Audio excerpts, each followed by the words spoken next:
Mainit na naman ang usapan sa social media matapos mamataan sina Catherine Bernardo at ang rumored boyfriend niyang si Mark Alcala sa Suvarnabhumi Airport.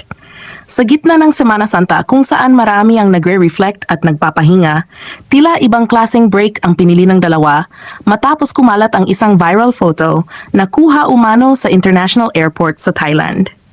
Bagamat medyo blurred ang larawan, hindi napigilan ng netizens ang magbigay ng kani-kanilang opinyon at haka-haka tungkol sa tunay na estado ng relasyon ni Catherine at Mark.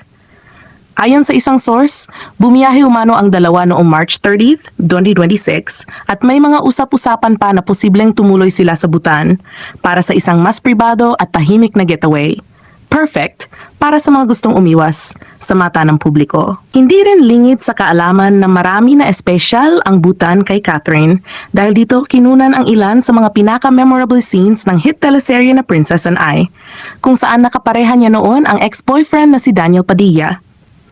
Dahil dito, mas lalo pang naging intriguing ang posibilidad na babalik siya sa bansang may sentimental value sa kanyang career at personal life.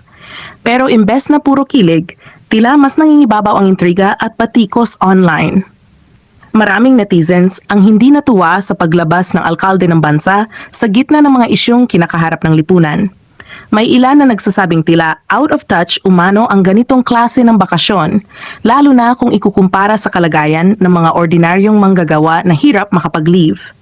Samantala, may mga sumusuporta rin kay Mayor Mark Alcala at ipinagtatanggol ang kanyang karapatang magpahinga.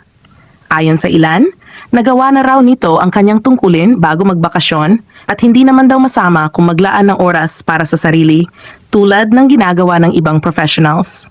Sa kabilang banda, patuloy pa rin ang sightings ng dalawa sa iba't ibang lugar, mapa-malls man o travel destinations na tila unti-unting naging patunay na may namamagitan nga sa kanila.